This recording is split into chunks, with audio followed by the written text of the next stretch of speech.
Hi everyone, welcome to the IB Econ Guru weekly live stream reviews based on the votes.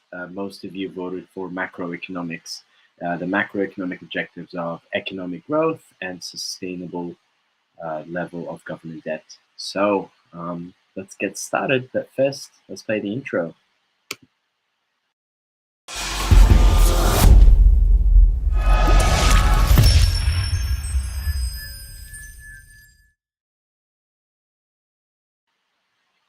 Okay, so most of you voted for economic growth and sustainable level of government debt, and I'm going to talk about both. Okay, we're going to review. So these are basically copied directly from the syllabus. Okay, these are the learning outcomes directly from the subject guide. And this is what you need to know for economic growth. You need to know the difference between short-term economic growth and long-term economic growth. And you need to represent both using the PPC model, the Production Possibilities Curve model, as well as the ADAS model. Okay, so you need to show both short-term and long-term growth and understand the difference using both the PPC model and the ADAS model. So these are the diagrams here. You also need to be able to calculate economic growth. Remember, economic growth is an increase in real GDP over time. Okay, so to calculate economic growth, it's basically real GDP for year 2 minus real GDP for year 1 divided by real GDP for year 1, all of this times 100. Okay, now whatever year 2 and year 1 are, you can also use real GDP per capita. So it depends on the data that you're given in the question. And then I'm going to talk about the consequences of economic growth, how economic growth impacts living standards, how it impacts the environment, and how it impacts income distribution. Okay, so let's first talk about the difference between short-term and long-term economic growth. Okay, welcome those of you who have just joined us. Before we get started, I'd just like to tell everyone I might be a little bit slow in my replying and in my posting the next couple of weeks. I just got into a very serious car accident on Thursday. I'm fine. I mean, visibly, but obviously I'm very sore and will be seeking medical attention. So, yeah, but I will be running these weekly review live streams up until the exam. All right. So, okay. So, short-term economic growth is basically an increase in aggregate demand. Remember, short-term economic growth. Okay. By the way, STEG is not an acronym. I'm just too lazy to write short-term economic growth. It's basically represented by an increase in aggregate demand. Okay. An increase in aggregate demand, or a movement from one point inside a PPC to a point closer to the PPC, an outward movement. You can think of an outward movement. So a movement actually from one point inside to a point closer to the PPC itself. Okay, so how do I represent short-term economic growth using the new classical monetarist model? Basically, you shift AD to the right from AD1 to AD2. Remember, in the new classical model, so in the new classical / monetarist model, short-term economic growth is always inflationary. Any increase in AD will shift the price level from PL1 to PL2 and will cause actual output to increase from Y1 to Y2. Short-term economic growth is an increase in actual output. The output that the economy is actually producing, not potential output. Okay? Short-term economic growth means potential output or the full employment level of output has not changed. Only actual output has increased. Remember, in the new classical model, any short-term economic growth is always inflationary. Okay? So it creates demand pull inflation and also creates jobs, which means it lowers the unemployment. Okay, so any short-term economic growth is represented by a shift to the right of the aggregate demand curve. In the Keynesian model, however, not all. So in the Keynesian model, not all short-term economic growth is inflationary. Again, it depends on the amount of spare capacity in the economy. So let's assume the economy was at AD1, at Y1, and AD increases to AD2.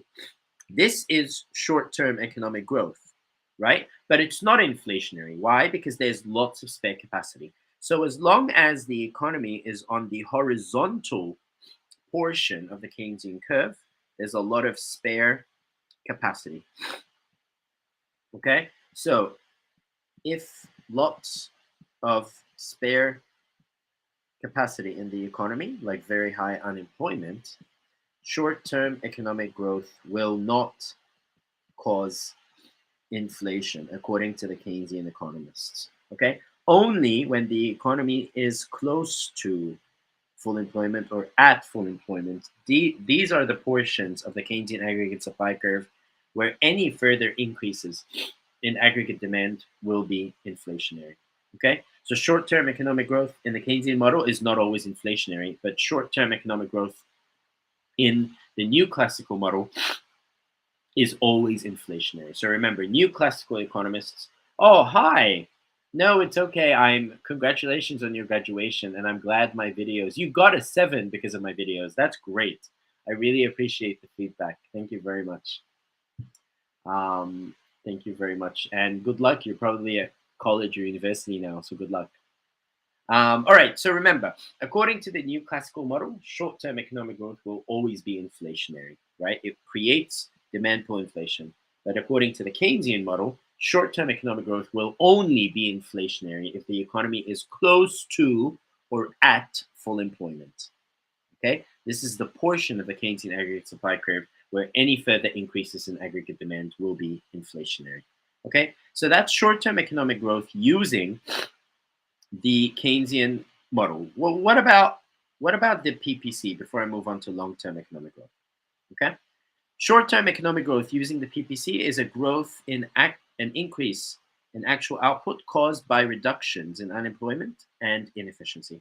So a move from one point inside the PPC to one point closer to the PPC, this is short-term economic growth. Okay, STEG is just my acronym, by the way. It's not a real thing. It stands for short-term economic growth. So you can represent short-term economic growth as an increase in AD using the new classical model or the Keynesian model, or as a movement from one point inside the PPC to one point closer to the PPC. What drives short-term economic growth? Reductions in unemployment and reductions in productive inefficiency. Okay. However, the economy's productive capacity has not changed. Well, what about long-term economic growth? Well, long-term economic growth is when YFE itself, the full employment level of output, increases. Okay? This is caused by increases in potential output, or the full employment level of output, YFE, due to an increase in either the quantity or quality of FOPs. So this is when the entire so the quantity or quality of FOPs increases, which causes the productive capacity of the economy to expand. The entire productive capacity. How is this represented? Well, the LRIS curve shifts to the right. There's a completely new level of full employment level of output. Okay, this is an increase in potential output. Remember, short-term economic growth is an increase in actual output. Actual output, what the economy is actually producing. while long-term economic growth is an increase in potential output that the economy is capable of producing. Okay? Short-term economic growth is represented by a shift to the right of the LRAS curve, which signals that there's an increase in potential output due to an improvement or an increase in the quantity and or quality of FOPs, which means the productive capacity of the economy has actually expanded. Okay? How would you represent it using the Keynesian model? Same idea. So this used to be the original curve. Now there's a new curve. You extend the horizontal side. Okay, and now you have what used to be YFE1, YFE2, or YP means potential output. The whole idea is to recognize that long-term economic growth is an increase in potential output, while short-term economic growth is an increase in actual output. And you need to be able to see those differences. Okay? Short-term economic growth is represented by a shift of AD to the right. Long-term economic growth is represented by a shift of LRES to the right. Okay? How do we show long-term economic growth using the PPC? Long-term economic growth is basically a growth as increase in production possibilities caused by either an increase in resource quantities or improvements in resource quality. How do you show that? Well, the entire PPC shifts outward. Okay? So point A moves to point B and the entire PPC shifts outward. Okay? This is very important to me. This is very important that you understand this difference. Hi, Ahmed. Thanks. You're welcome. Did you already graduate, Ahmed? Oh yeah, you were in Diligent. Yes, I taught you. Okay. Well, Ahmed, I'm very glad you found my classes useful. All right. So remember, long-term economic growth is represented by an increase in production possibilities, which means the entire PPC shifts outward. Remember, short-term economic growth is a movement from a point inside to a point closer to the PPC, while long-term economic growth also includes that movement, but the entire curve also shifts. So a movement from point A to point B because the entire curve has shifted from PPC1 to PPC2 and again to PPC3. All right. Now, what about negative growth, a decrease in production possibilities? Well, this happens when the PPC shifts inward from, say, PPC1 to PPC2. This is due to a decrease in production possibilities. Okay. And for example, right now with what's happening in Ukraine, the devastation of Ukrainian economy, right? All of this infrastructure that's being damaged, right? In the long term, this will lead to a decrease in potential output, which is obviously very sad. Okay, so war, natural disasters, all of these sort of things. Okay, so things to think about: the difference between short term and long term. So let's get back to here. So I have shown you how to show short-term growth and long-term growth using both the PPC and the LRS curve, and I've spoken to you about how to calculate the rate of economic growth. Well, what are the consequences of economic growth? So before I move on, let me just add a page. Okay, so consequences of economic growth. All right, you have to talk about the impact on living standards. This is an evaluation point, by the way. Impact on the environment and impact on, I think it's distribution of income. Yeah, income distribution.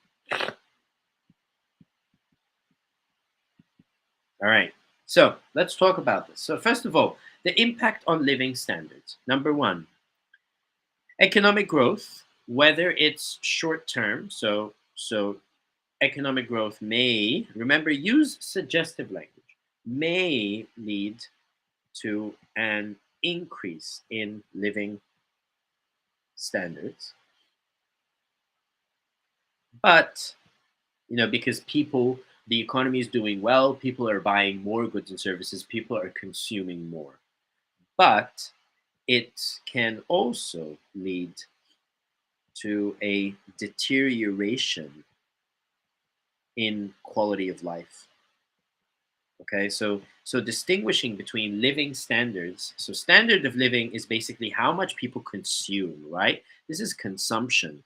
It's a very material consumption of an average consumption levels of an average person, right? So yes, economic growth may lead to more consumption, people buying more stuff and consuming more, but it can also lead to a deterioration in quality of life. For example, if people have less leisure time, working longer hours, more stress, right? Okay, family breakdown because people are working too hard, not spending too much time with their families. So my point is, yes, economic growth might improve living standards. People are consuming more stuff, right? But it might actually lead to a deterioration in quality of life. So it's something to think about. Economic growth is not always good for everyone, and it might be good for some, but not good for others, right? Also, remember, short-term economic growth especially can be inflationary because it creates demand pull inflation, right? Which means that real incomes, even though incomes are increasing, real incomes may not be increasing, right? This is also something else to think about. It can be inflationary and it creates uncertainty, right? So the point is, economic growth is not always good for everybody. And even if it's good for some, it might not be good for others. Okay, so think of that trade-off between living standards, standard of living, and quality of life. Quality of life is so much more. If economic growth is going to lead to a bigger gap between the rich and poor, that's going to lead to more crime, right? So people might be consuming more, but are they feeling safer, right? Are they happier, right? So these are things to think about. Impact on the environment. Economic growth can be sustainable if driven by, say, investments in green energy, for example, in green energy, and a move towards a more circular economy, an economy that reuses almost everything it produces. It can be sustainable, or it can be unsustainable. Economic growth can be very damaging to the environment if it's driven by of resources, overuse of resources, and abuse of common access resources, especially. Something to think about, right? Obviously, we would rather have economic growth that is sustainable than economic growth that is unsustainable. We would rather have economic growth that is accompanied by both an increase in living standards and an improvement in quality of life than economic growth that just includes a an improvement in the standard of living and not the quality of life. Hi, Kushal. Will I be? So the video can be accessed anytime. Kushal, the notes themselves, they're just on my iPad. I mean, you can become a channel member. There are extra perks for channel members there. But I haven't really created a system to share my notes because a lot of these are just scribbles, right? But the video itself is accessible. It's public. You can access that anytime. My notes, I mean, they make sense to me and they only make sense on the video because I'm explaining them. But I don't know if a person who hasn't watched the video looking at these notes would really be able to understand. Okay, so remember, economic growth can be sustainable or unsustainable. Obviously, we would rather have sustainable economic growth. Wow, sure, my biggest fan. Thank you for the shout out. Thank you for the shout out, sure. Yeah, I should figure out a way to make you like top fan. Have like a sticker for your name. Thank you very much, Chor, for the shout out. And Kushal, I would listen to Chor. He seems like a smart fella. Um, all right, so remember, okay, let's focus. Focus. All right, economic growth there can be economic growth where there is an increase in living standards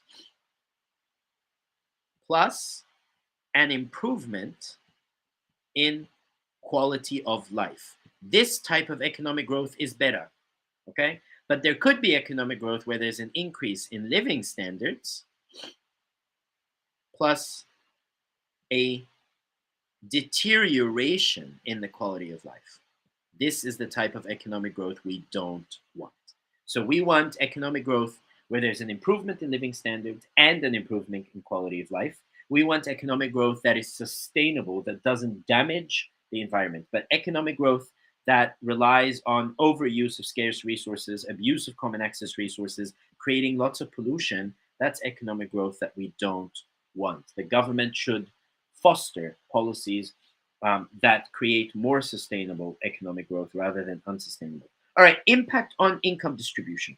Okay, economic growth can lead to less inequality or a better income distribution if there is things like a progressive tax system, if there are things like more spending, more government spending on merit goods and public goods,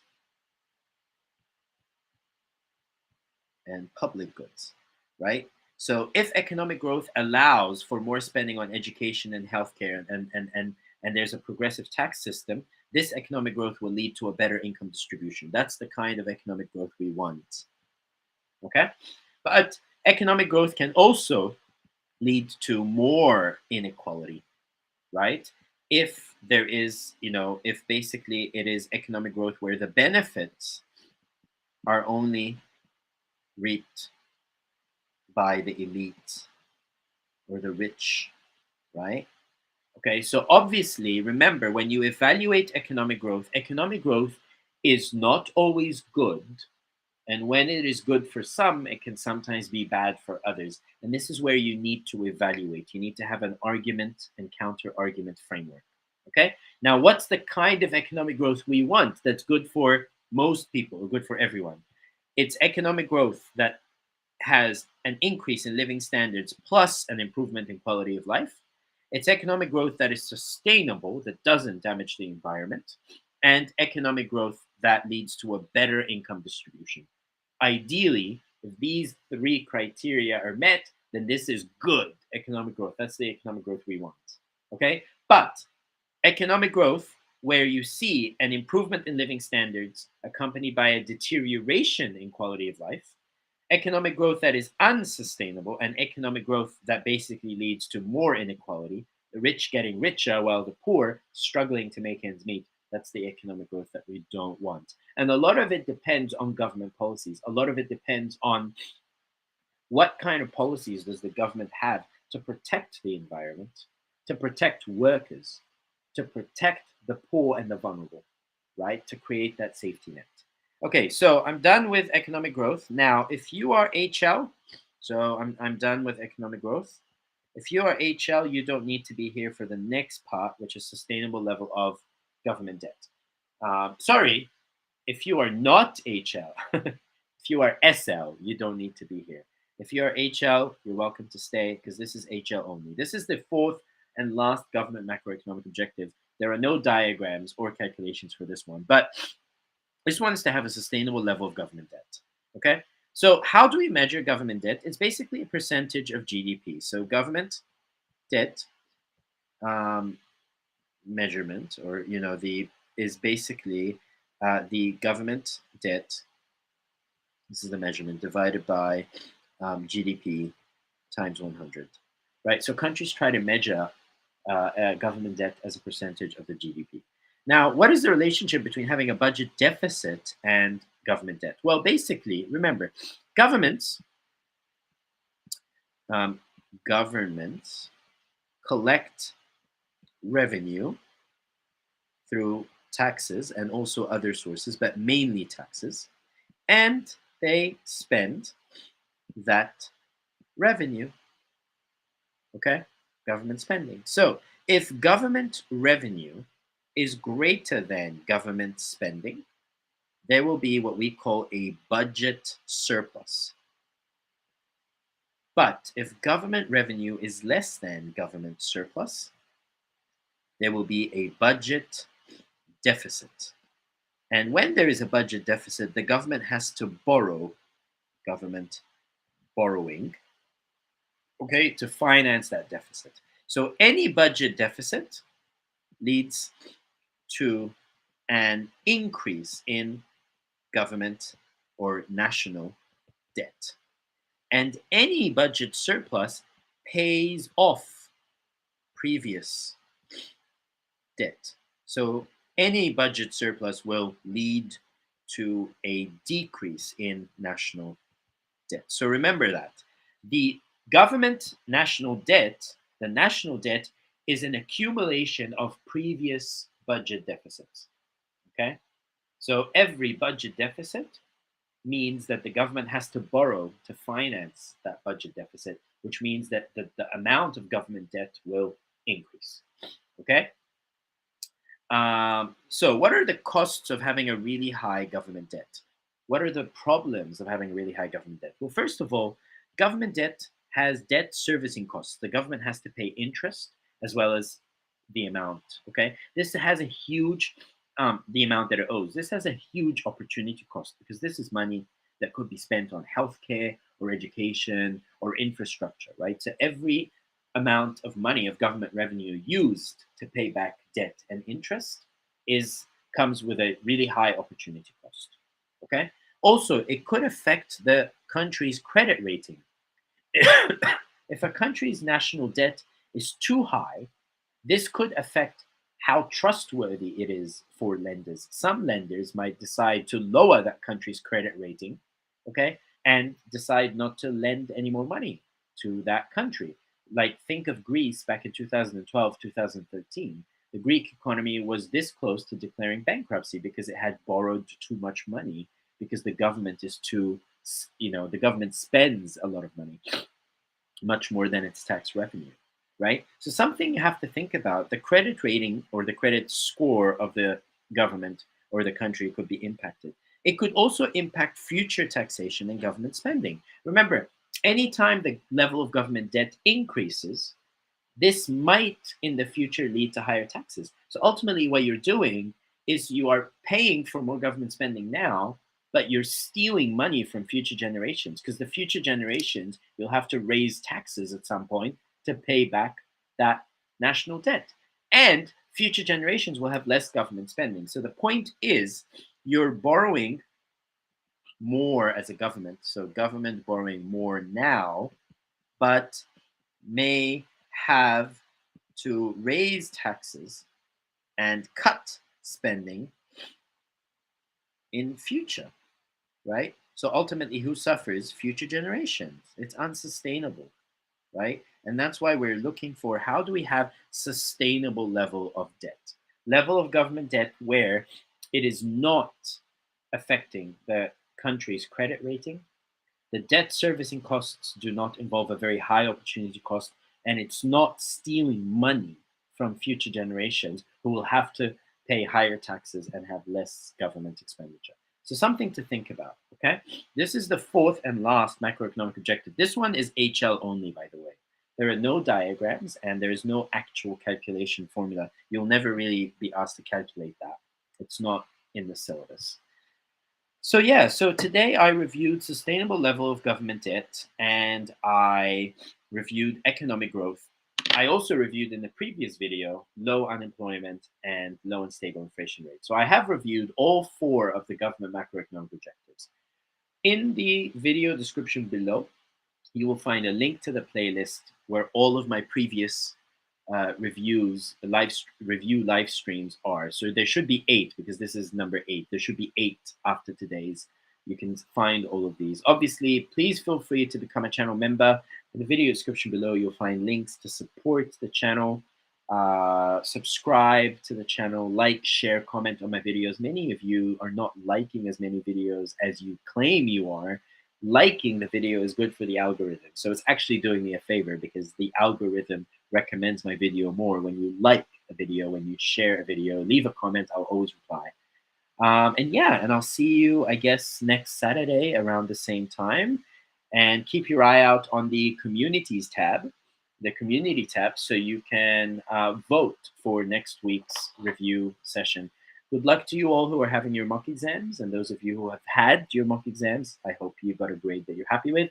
If you didn't, just stick with me, and hopefully before your exam in May, you'll do better. All right? Have a great rest of your weekend, and see you next week. Chor, thank you very much once again. Bye, everyone.